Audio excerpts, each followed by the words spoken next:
I'm a former Minister of National Defense for Canada. This disturbing message is for the several million Americans and others who were kind enough to listen to the 22-minute presentation at the Citizens Disclosure hearing in Washington in May 2013, and for anyone else who cares deeply about the future of their country and the planet Earth. The U.S. is in grave danger. Strangely, the peril is not from foreign enemies, but from enemies within. So I beg you to listen to a summary of the major problems, followed by some suggestions as to how the U.S. might be recaptured by loyal Americans, to the enormous relief of friends who have been watching helplessly from the sidelines. The stakes couldn't be higher. So I spent the 15 months following the Washington hearing feverishly writing a new book, incorporating what I think every American has the right to know and must know to end the incredible naivety observed at the citizens' hearing. The name of the book is The Money Mafia, A World in Crisis. Most of my friends, both American and Canadian, tend to agree that the world is in a state of crisis. But very few are aware that the problems are not natural phenomena.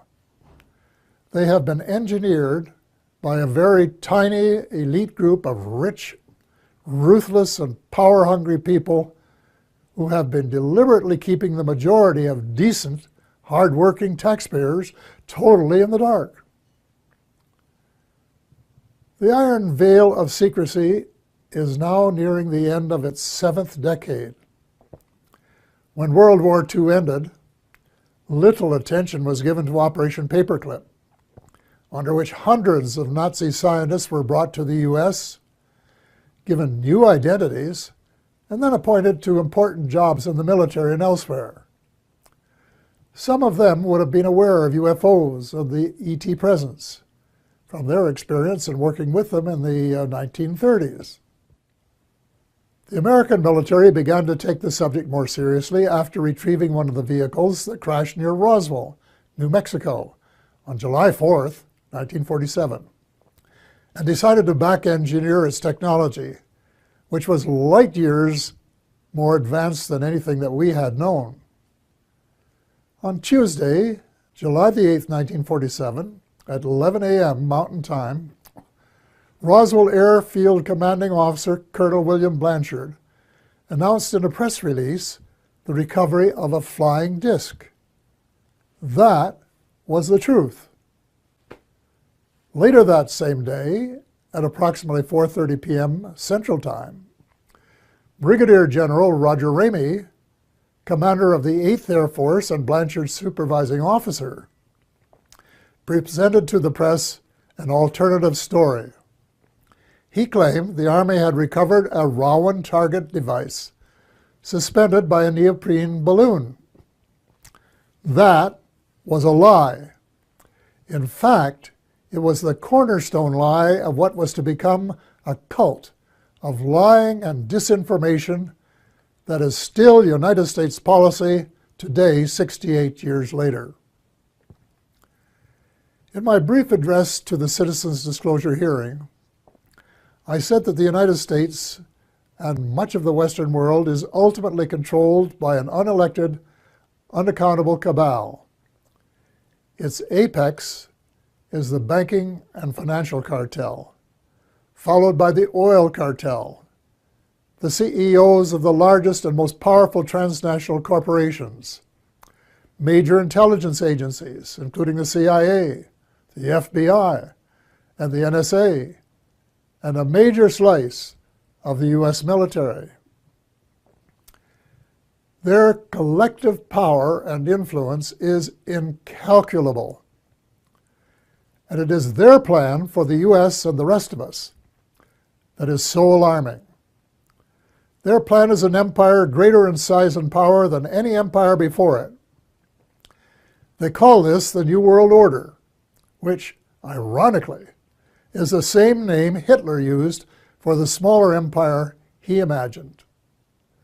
One sure thing, the New World Order will end all pretense of government of, by, and for the people. It will be a dictatorship of, by, and for a small minority of the rich and privileged elite. Much of its power lies in the privately owned banking system. Why monarchs and politicians allowed a private cartel to become the monopoly supplier of new money, we will never know. But this power is almost absolute and can determine the fate of nations and their people. A system where nearly all money is created as debt, and debt that has to be repaid with interest, but where no one creates any money with which to pay the interest, is a dead end that leaves debtors with no alternative but to borrow the money to pay the interest and go deeper and deeper into debt. It's so wildly absurd that a grade 10 student would only need a few minutes to recognize it as one giant Ponzi scheme. Banks can invest $5 million and leverage it to create $100 million in loans that have to be repaid with interest. In effect, they skim 95% off the top of every loan. That is the reason I call them the money mafia. Monetary reform is the most urgent of all essential reforms, and my book contains a specific formula that the brave Occupy Wall Street protesters could have used to advantage when asked, "But what do you suggest?" What they lacked was the answer to that question. If about 99% of the population don't understand a deception that has been responsible for the Great Depression of the 1930s, the terrible recessions of 1981-82, 1991, and the Great Recession of the 21st century, it's not too difficult to understand why there are so many skeptics about UFOs and their occupants, even though several species have been visiting planet Earth for thousands of years. The crashes near Roswell, New Mexico, that I referred to earlier, were, in a sense, watershed events. In Canada, Wilbert Smith, a senior officer in our Federal Department of Transport, of which I later became minister, wrote a top-secret memorandum to his boss based on information he had received during a visit to our embassy in Washington. The memo, dated November 21st, 1950, read in part as follows. A. The matter is the most highly classified subject in the United States, reading higher even than the H-bomb. B. Flying saucers exist. C. Their modus operandi is unknown, but concentrated effort is being made by a small group headed by Dr. Vannevar Bush. D. The entire matter is considered by the United States authorities to be of tremendous significance. A control group of 12 senior civilian scientists and military officers was established by President Truman.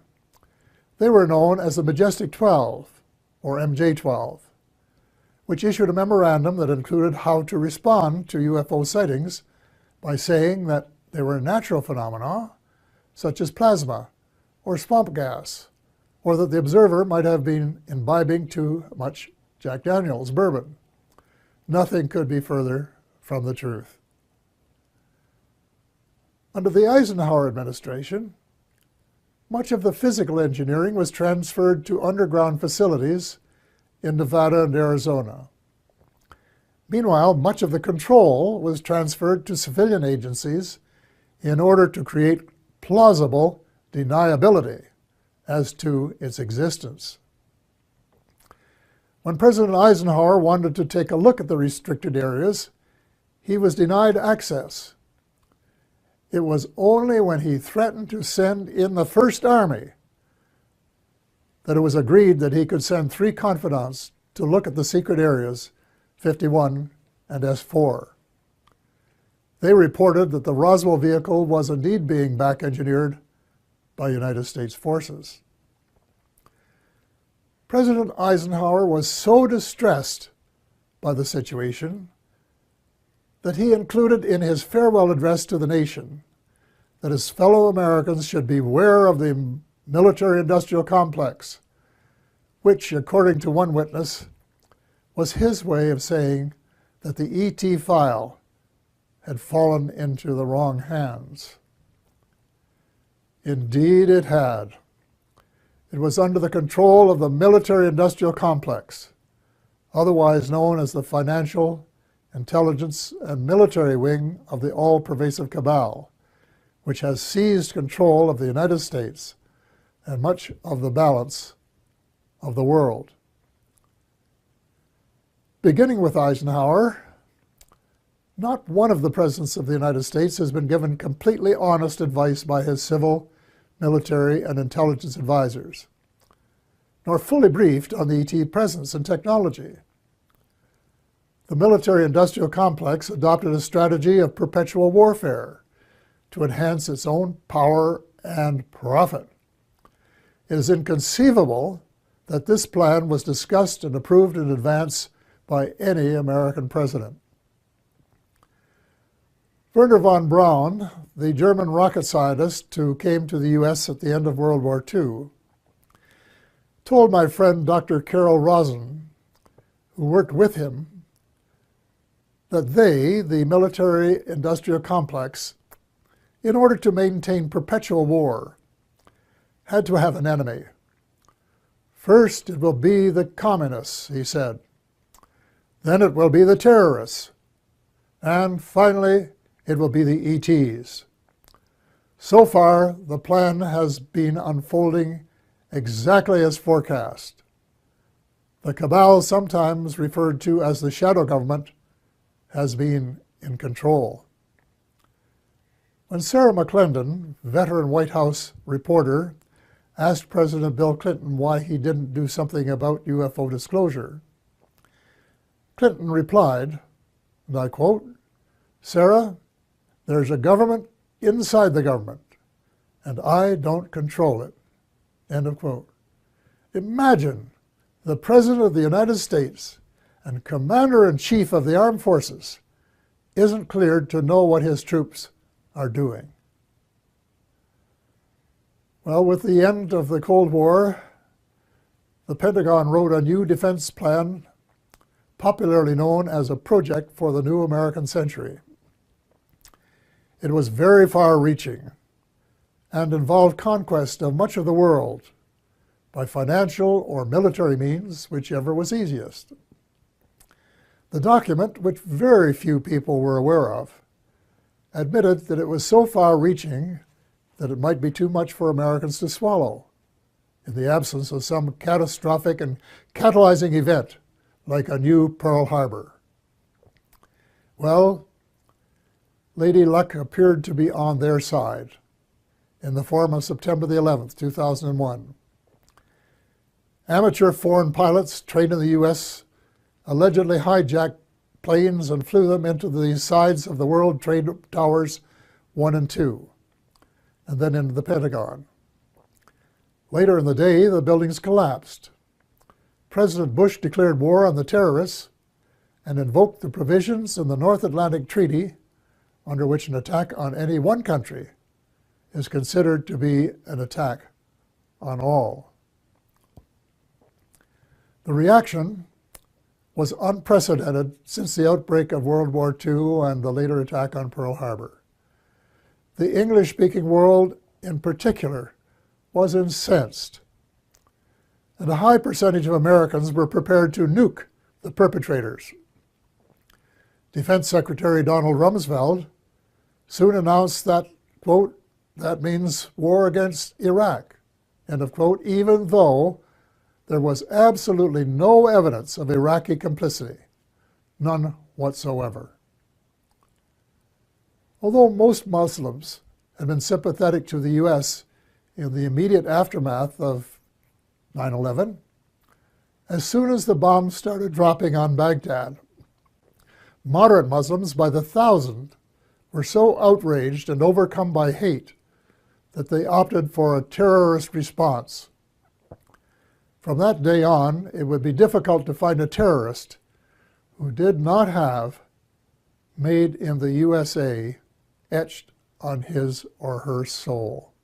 Now, more than a decade later, the situation becomes even darker as the truth about 9/11 begins to emerge from the burial ground of a controlled press. We find that high officials in the George W. Bush administration knew of the attack weeks in advance and made no effort to prevent it. On the contrary, the evidence points to complicity when we find that not just 2, nor 3 buildings collapsed, nor 4, nor 5, nor 6, but 7. Some, if not all, had been rigged for controlled demolition. But that isn't all. A new weapon of mass destruction was used that reduced the concrete and steel to dust before it reached the ground. If you have any doubts about this, get a copy of Dr. Judy Wood's book entitled "Where Did the Towers Go?" 500 pages of meticulous evidence. The unfolding story reveals the greatest mass deception in history, with the most universally negative consequences. Far more important than the long lineups for security checks at airports. We have been stripped of our civil rights one by one, including, I regret to say, habeas corpus, reversing 800 years of progress. Country was set against country, religion against religion. Words like peace and negotiated settlement, which had been possibilities before 9/11, were lost in the jungle of lies. The cabal, also known as the military-industrial complex, was not interested in a just settlement. It wanted perpetual war, and that was what its heinous deception achieved. It also robbed the once great United States of America of its last vestige of moral leadership. Worse, by invoking NATO, it transformed a defense alliance into a US-led task force. And by recruiting former countries from the Soviet Union, an obvious provocation to Russia, it has managed to create rumblings of a new Cold War. The danger lies in the fact that the New World Order is not limited to old boundaries and concepts of empire, and we seem hell-bent toward a third world war. Horrible beyond human imagination. It must not be allowed to happen. Almost every president since Eisenhower has been under the control of the cabal, and President Obama, regrettably, has been no exception. Before he was sworn in as a new president, I saw a picture of his economic advisors, and I said, uh-oh, the same old gang who permitted the Bush recession. Nothing will change. Then when the president persuaded innocent allies to join in a second unwinnable war in Iraq, and a senior U.S. military commander confirmed that it would take several years to win, it was obvious that President Obama was playing the military-industrial alliance game, and that it would be the only winner. Extreme Islam is an ideology, and it can't be killed by smart bombs. Most ISIS recruits begin as young idealists who are repelled by the way the world is being run and are looking for a better way. any effective strategy must be to win their hearts and minds, and not just to kill them and make them martyrs to a cause. Step number 1 is to convince President Obama that the policies of his predecessor benefit no one but the arms manufacturers. So all non-Muslim members of the coalition should withdraw from the war against the Islamic State and begin to reverse all of the wrongs committed by the West in recent years.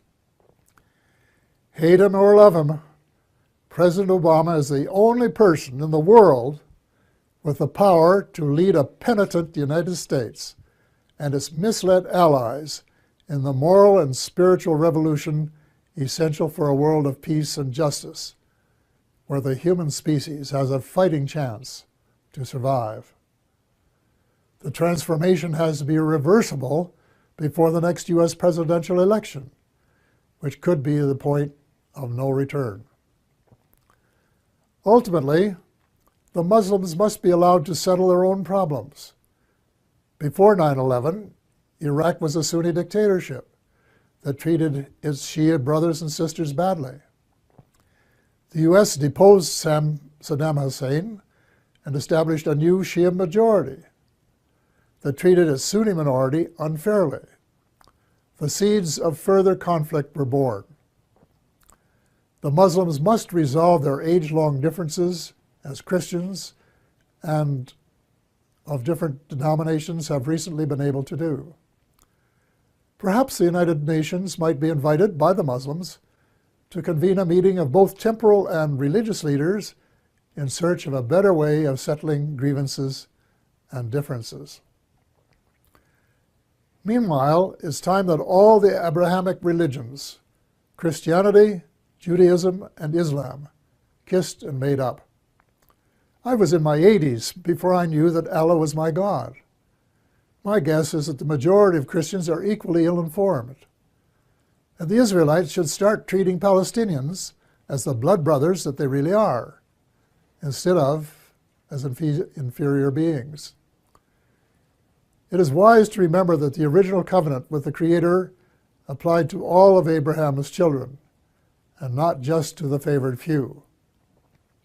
The bottom line is that the use of drones, suicide bombs, and crushing military superiority on the part of Christians, Muslims, and Jews are all prohibited by their holy books. The next step is to persuade all the major religions to practice the one principle that they have in common, which is to treat others the way they would want to be treated if the roles were reversed. Universal practice of the Golden Rule would transform the world. I get hundreds of emails from decent Americans and like-minded individuals in a dozen countries who want nothing more than the end of militarism and a massive shift in priorities toward universal peace and justice. Quite a few are involved in small projects that are making a significant difference at the micro level. But most of them are realists and recognize that the cabal doesn't want peace and justice. It wants power, wealth, and empire. So what can an individual do in the face of unprecedented power and wealth? The cabal, headed by the banking cartel, has almost unlimited financial power. But we, the people, have the numbers and must combine our limited power to form a critical mass that can move mountains. There is no guaranteed formula, but an educated guess would be that if 5 million decent and determined Americans got a copy of The Money Mafia, A World in Crisis, read it carefully, and then actively supported the comprehensive action plan set out in it, a miracle could happen.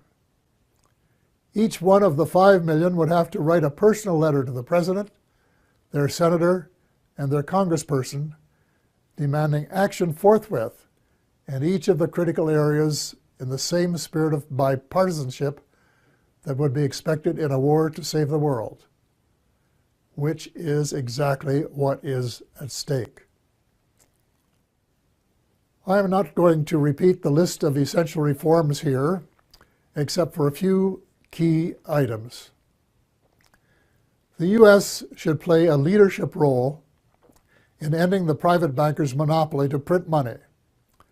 Actually, it isn't really money, it's just credit created out of thin air, a computer entry, and restore some of the power to the people that is rightfully theirs.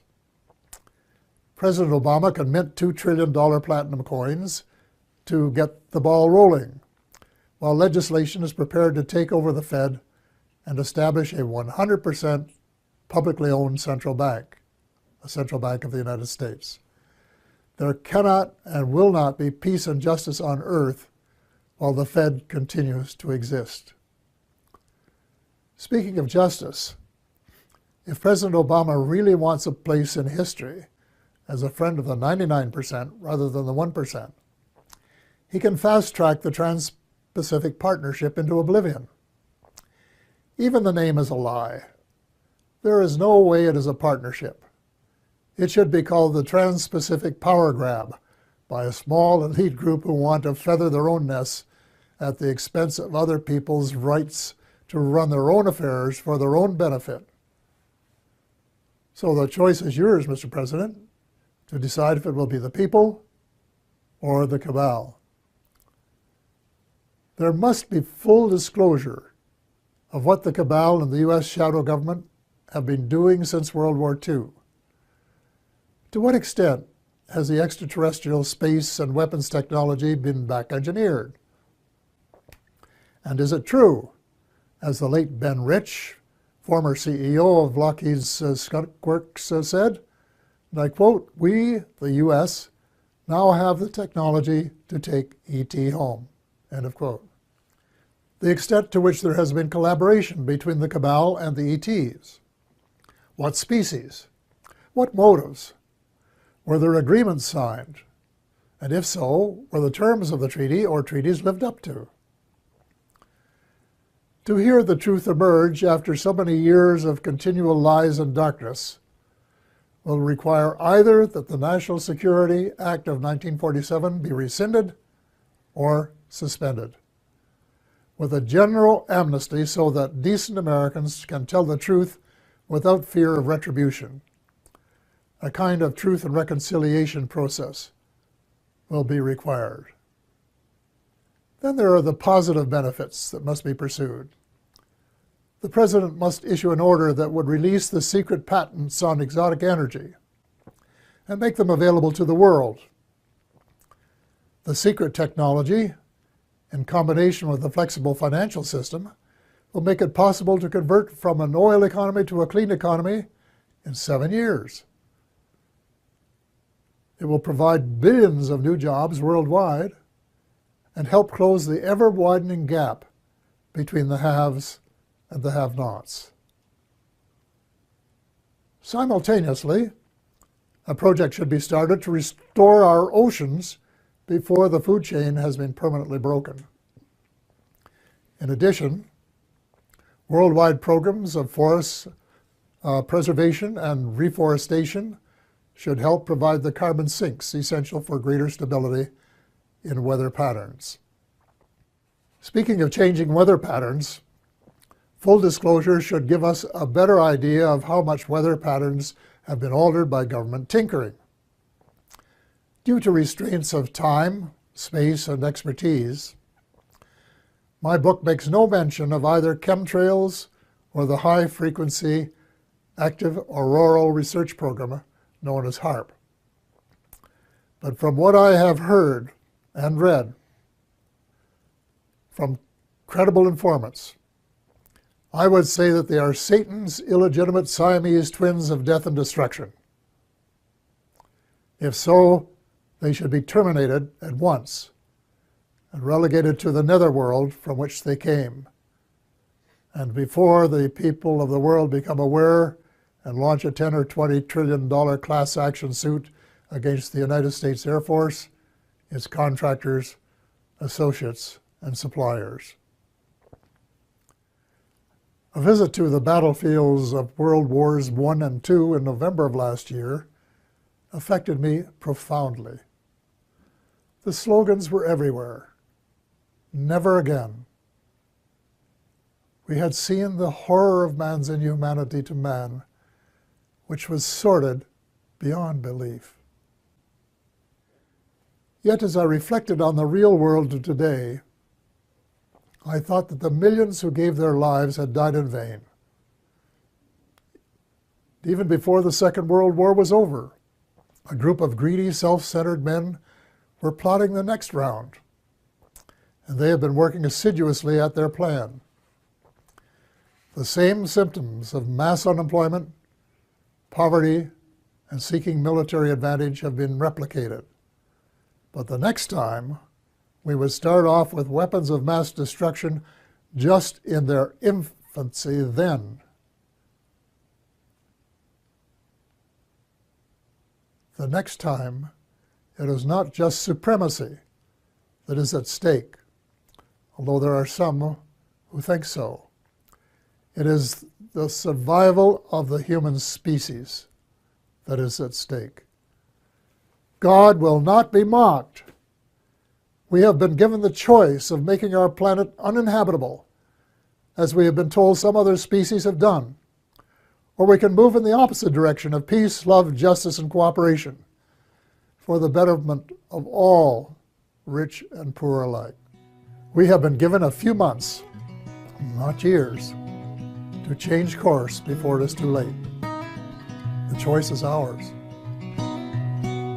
We are the ones who are destined to write our own history. Although as Minister of National Defense, I had sighting reports of UFOs. I was too busy to be concerned about them at the time because I was trying to unify the Army, Navy, and Air Force into a single Canadian Defence Force. And that itself was a kind of battle to the finish. So this was not high on my agenda. But about 10 years ago, I started getting interested due to a young man from Ottawa sending me material on the subject. I told him I was too busy to read it, but he had confidence that someday I would. It took me a while to get around to reading it, but I took it for my summer reading in 2005 and was really impressed with what was contained in it. And what I thought to myself is there are huge issues here, huge issues. And the American people and the people of the world have a right to know what's going on because they're part of it. It's not just an isolated thing. I accept the invitation of Victor Vigiani, who's over here somewhere, and his cohort, Mike Bird, to speak to a symposium at the University of Toronto. And I said, UFOs are as real as the airplanes flying overhead. That gave me the dubious distinction of being the first person of cabinet rank in the G8 group of countries to say so unequivocally.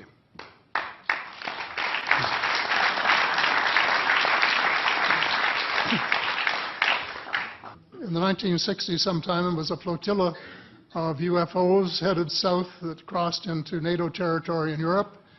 And the commander-in-chief of the Supreme Allied headquarters in Europe was naturally very shaken. Fortunately, or maybe divine providence, before the panic button was pushed, the flotilla turned around and headed back north.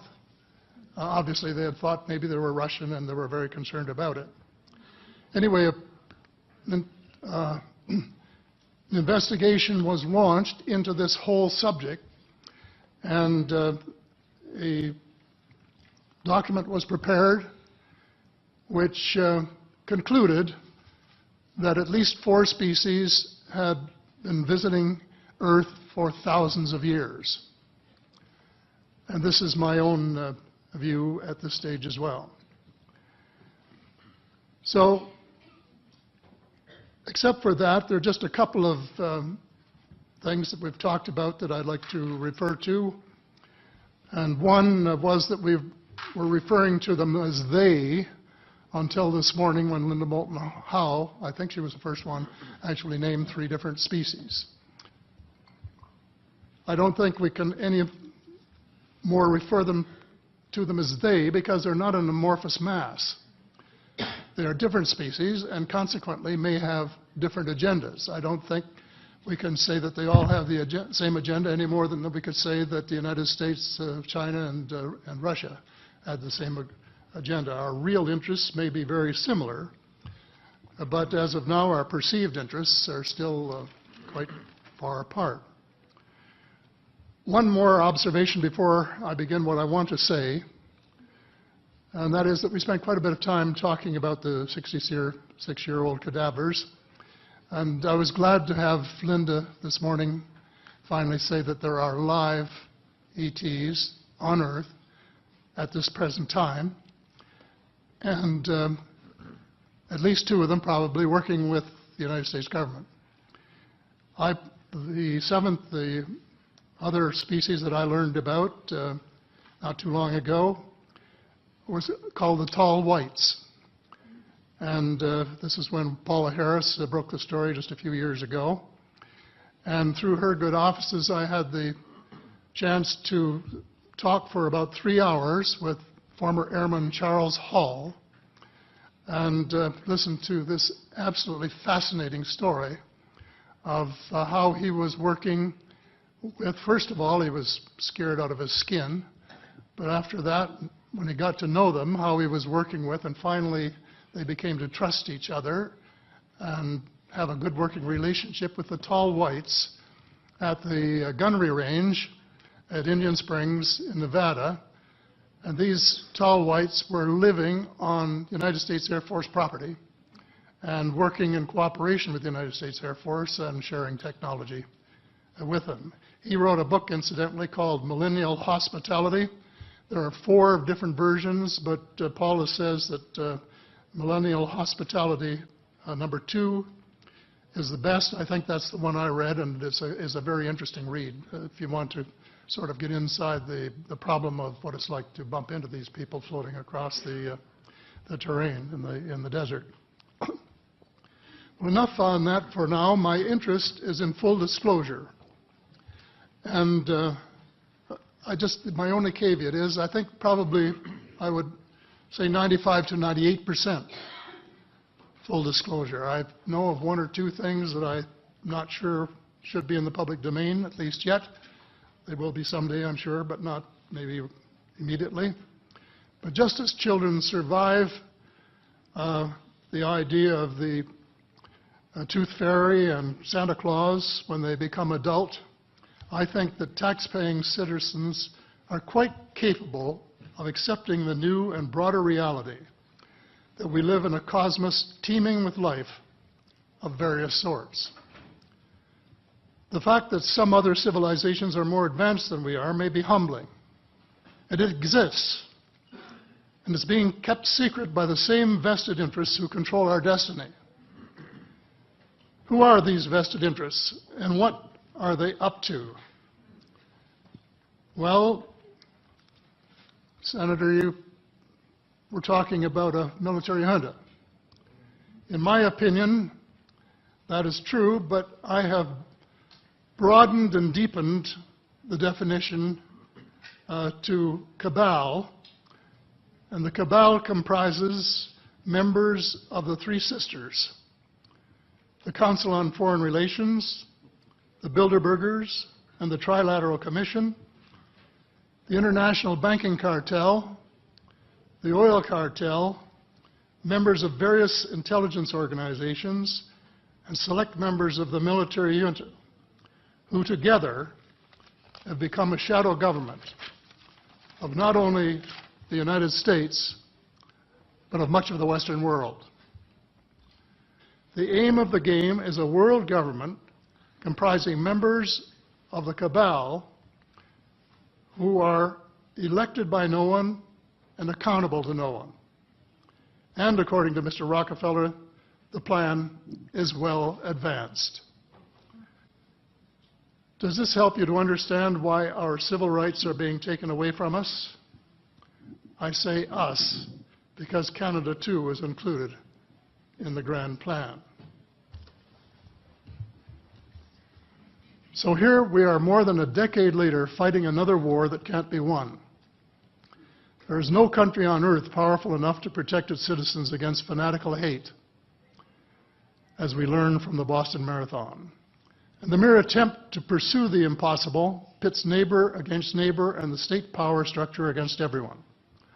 All of the freedoms won by the millions of men and women who fought and died in World War II are being flushed unceremoniously down the drain.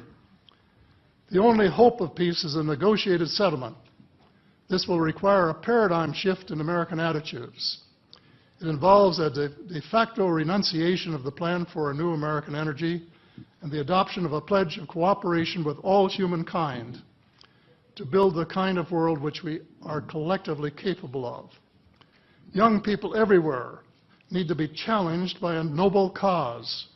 They need to be involved in arresting global warming, creating a banking system that is just and sustainable, and lead the way in the transformation to the new reality that we have to live in harmony with our celestial neighbors, as well as seeking peace on earth. In a word, we have to become spiritual beings and practice the one tenet that the world's major religions have in common, and that is the Golden Rule.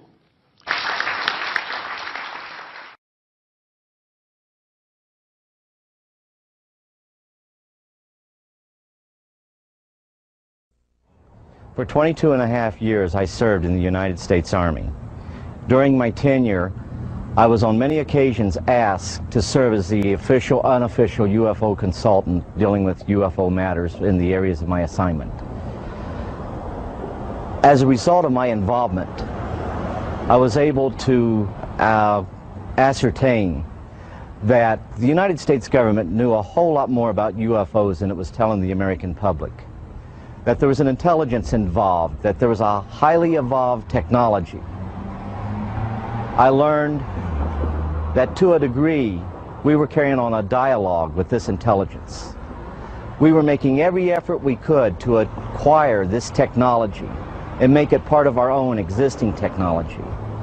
We did this, I was told, in the interest of national security. We also had an officially sanctioned deception program. This was in total disregard as to the impact this would have on the individual witnesses and also on their families. This ultimately led to my disillusionment with the program and my involvement in it. I sincerely feel that no government has the right to destroy the lives of the people which it is supposed to serve. While I was in the military and I got to the point where I was no longer interested in trying to be part of the program and actually was going against the program, and I started to be very open and talking about what was going on. This resulted in every effort being made to try to destroy my military career. I was threatened and they even tried to force my military retirement, or I could face possible court-martial. These actions failed, of course, as you know. At one point, I even had an individual come up to me, point a gun at my head, and inform me we could have a training accident, and this would end this foolishness once and for all. I firmly believe that those of us that served in a capacity of the U.S. government in some form or fashion, and who were exposed to the truth, we have a moral obligation to the UFO witnesses, the real victims of the UFO phenomena, to expose once and for all this policy and to reveal the truth, and that is, we are not alone in the universe. Robert Dean has a list of credentials a mile long. He served 4 years from 1963 to 1967 at Supreme Headquarters Allied Powers, Europe, the military arm of NATO. He was an intelligence analyst with a cosmic top-secret clearance. Well, Don, it began for me in 1963 when I was assigned to the Supreme Headquarters Allied Powers in Europe. I arrived in the summer of '63 and I was assigned to the Operations Division. I was further assigned to what we call SHOC, the War Room, the Supreme Headquarters Operations Center. And at that time I was given a cosmic top secret clearance, which was and still is the highest level of security access that NATO has. When I was assigned to the War Room, I learned that a study had been initiated in 1961, and everybody was talking about it. They were gossiping about it. And the subject was UFOs, and that intrigued me a bit. When that study was concluded in 1964 and it was published, and I was still working in the War Room at that time, I had access to this document. I had a chance to read it. And having been exposed to it, I must tell you honestly that my life has never ever quite been the same. Because I read first-hand reports, verifiable NATO military material that indicated that the UFOs were not only real, that they represented something far beyond anything I had ever imagined before. When the study was concluded in '64, they concluded that there were 4 different groups apparently coming and visiting us. Out of those 4 different groups, one group looked exactly like we do, so much so that they could sit beside you in a restaurant or in an airplane or in a theater, and you'd never know. And that particular point bothered the military guys a lot. The point being that some of these people from somewhere could be walking up and down the corridors of SHAPE headquarters, or they could be walking up and down the corridors of the Pentagon. One day at lunch, a lieutenant colonel made the remark, he says, "Jesus, do you realize they could even be in the White House?" And there was a little forced laughter at that point, I remember, because a lot of us over the years have had some misgivings about the occupants of the White House. But the point I'm making is that the idea that aliens could be here in our midst bothered the military, because if you're not paranoid when you go into the service, you're certainly trained very quickly to be so. It's the nature of the military mind, I think, to be paranoid. But that was only part of the story. The SHAPE conclusions in '64 were that there were 4 groups that we knew of. They were apparently interplanetary. Some very likely were interstellar. They even concluded that some of them could be intergalactic. When I retired in 1976, many of our military people knew at that point that we were not simply dealing with visitations from people from other planets or star systems. They had concluded by '76 that some of these visitors very well might be multidimensional in their source. The evidence that we had collected and the evidence that they had repeatedly demonstrated to us, and that's no accident. It became very clear after a time that there was a program or a process of some kind underway, that they had demonstrated over and over and over again that they apparently were able to manipulate matter and time.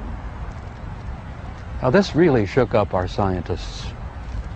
There are a lot of new young scientists in particle physics today who talk about multiple dimensions.